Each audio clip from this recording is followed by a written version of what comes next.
अस्सलाम वालेकुम everyone, this is your host doctor Ramsha Munawwar और आज की वीडियो पे हम बात करेंगे एंडोमेट्रियोसिस के बारे में। अच्छा, मुझे काफ़ी सारे कमेंट्स, मैसेजेस इनबॉक्स पे भी आते हैं कि मैडम आप एंडोमेट्रियोसिस के बारे में बात करें। एंडोमेट्रियोसिस क्या चीज़ है, ये बीमारी कैसे पता चलता है कि हमें है, क्या सिम्टम्स है, क्या ट्रीटमेंट है, और अगर तो हमें लगता है कि हमारे आसपास कोई ऐसी फ़ीमेल है जो इस सिचुएशन से गुज़र रही है तो हम किस तरह से उसकी हेल्प कर सकें। अच्छा, तो सबसे पहले मैं बात करूँगी कि एंडोमेट्रियोसिस है क्या। देखिए, एंडोमेट्रियोसिस एक ऐसी बीमारी है जिसके अंदर हमारी जो बच्चेदानी की इंटरनल लाइनिंग होती है, जिसको हम कहते हैं एंडोमेट्रियम, जो कि हर महीने में 7 दिन ब्लीड करती है और उसके बाद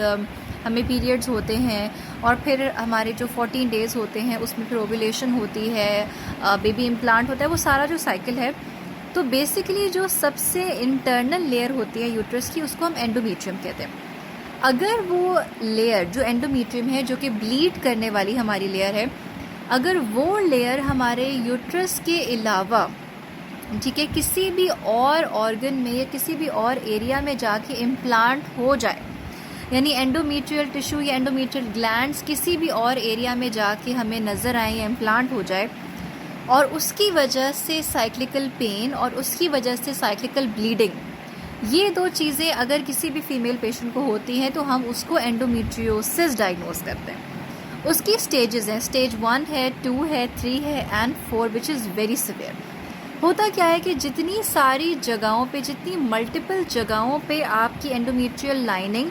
एंड एंडोमेट्रियल ग्लैंड्स होंगे, उतना ही ज़्यादा एग्रेसिव आपका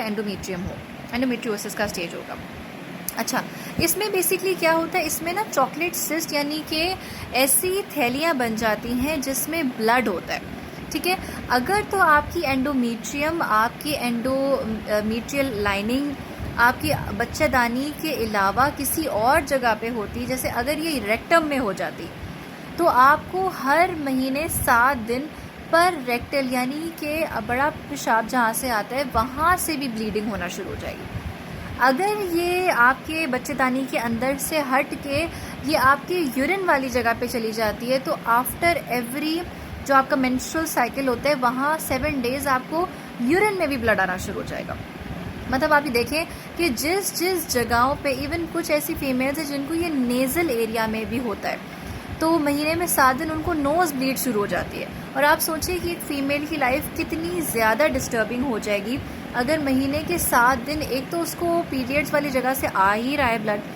साथ में यूरिन वाली जगह से आए, साथ में स्टूल वाली जगह से आना शुरू हो जाए, साथ में किसी भी और ऑर्गन से आना शुरू हो जाए, एंड इम्पॉर्टेंटली अगर वो बाहर आ ही ना सके, जैसे स्टमक में चला जाए या आपकी पेरिटोनियल कैविटी या पेट के किसी भी और एरिया में अगर एंडोमेट्रियम इम्प्लांट हो जाए या एंडोमेट्रियल ग्लैंड्स वहाँ पे आना शुरू हो जाए और हर महीने में 7 दिन आपको वहाँ से ब्लीडिंग हो, और वो ब्लीडिंग आपकी बॉडी से, चलो एक तो होता है ना कि बाहर निकल आए, लेकिन अगर बाहर भी ना निकल जाए और वो ऐसे बड़ी बड़ी सिस्ट बन जाए और चॉकलेट्स, जिसको हम कहते हैं मेडिकल लैंग्वेज में, यानी ब्लड फिल्ड पानी की थैलियाँ बन जाए, तो आप सोचें कि वो किस कदर पेनफुल होगा फीमेल के लिए। सबसे बड़ा सिम्टम जिससे आपको पता चलता है कि कहीं मुझे एंडोमेट्रियोसिस तो नहीं है, that is pain, unbearable pain every 7 days in your menstrual cycle. अगर आपको ये है, that means you might have endometriosis. अपने आप को चेक करवाएं, अपने गायनोकोलॉजिस्ट से चेक करवाएं, अपने स्कैन्स कराएं, अपने लैब्स कराएं, ताकि पता चले कि कहीं आपको एंडोमेट्रियोसिस तो नहीं है, पहली बात। दूसरा ये कि अगर आपको 7 डेज़ जो पीरियड्स होते हैं डिफरेंट जगहों से, जिस तरह मैंने आपको बताया, ब्लीडिंग शुरू हो जाए, that is also a sign that you have endometriosis. तीसरी चीज़, पेन ड्यूरिंग सेक्स। अगर आपको इंटरकोर्स के दौरान, हम बिस्तरी के दौरान बहुत शदीद पेन होता है और इतना पेन होता है कि आपसे बिल्कुल बर्दाश्त नहीं होता और आपको इमरजेंसी में जाना पड़ता है, या आपको अगले दिन आपके लिए इट्स टू डिफ़िकल्ट, आप चल भी ना सकें, that is also a cause कि शायद आपको एंडोमेट्रियोसिस है। चौथी बात क्या है, एक तो ये मैंने आपको बताया, चौथा ये कि आपको इतनी थकावट होगी, आपकी लाइफस्टाइल पीरियड्स के दौरान इतनी ज़्यादा मुतासर होगी कि आप कोई काम नहीं कर सकेंगी। आप बाहर, अगर आप वर्क करती हैं, आप पढ़ रही हैं, आप कुछ भी इस तरह का है जिसमें आपको रोज़ाना बाहर जाना पड़ता है, तो आप वो भी नहीं जा पाएंगी। आप उठ भी नहीं सकेंगी अपने बिस्तर से। अगर इतनी ज़्यादा सिवियर पेनफुल पीरियड्स आपको हो रहे हैं, बर्दाश्त नहीं हो रहा,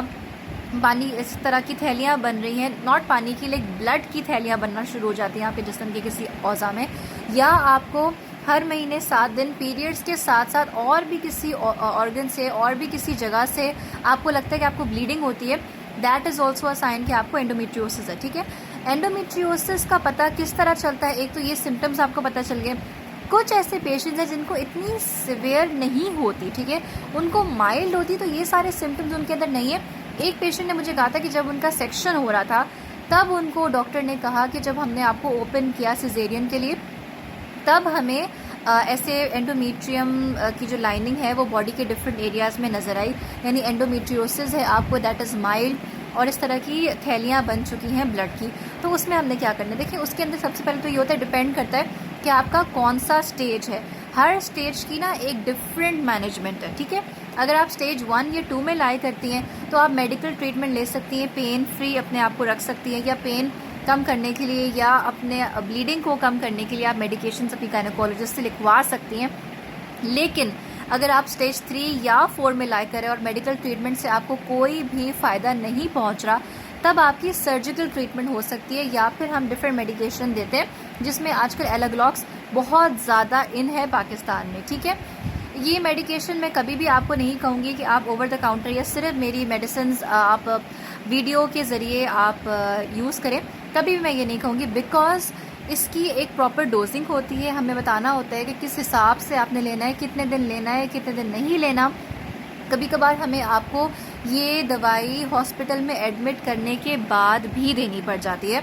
तो काइंडली प्लीज़ कोई भी मेडिकेशन जो मैं आपको बताती हूँ उसको ओवर द काउंटर जाके मत लिया करें, अपने गायनेकोलॉजिस्ट के पास या मुझसे ऑनलाइन कंसल्टेशन करके अपने एज वेट के हिसाब से, अपने स्टेज और एंडोमेट्रियोसिस के हिसाब से आपने मेडिकेशन लेनी होती है। ठीक है, ऐसे पेशेंट्स होते हैं जिनको इस मेडिकेशन से बहुत ज़्यादा आराम आ जाता है, उनकी लाइफस्टाइल बेहतर हो जाती है, उनका पेन रिलीफ हो जाता है, उनकी ब्लीडिंग बहुत बेहतर हो जाती है। तो काइंडली अगर आप या आपके इर्द गिर्द आपके फैमिली मेम्बर में कोई, आपके फ्रेंड्स में कोई ऐसे हैं जो एंडोमेट्रियोसिस से सफ़र कर रही हैं, तो काइंडली उनको ये वीडियो ज़रूर शेयर करें ताकि उनको पता चले कि इसकी क्या ट्रीटमेंट है, ये बेसिकली डिजीज़ है क्या, और इसके बारे में अवेयरनेस हो।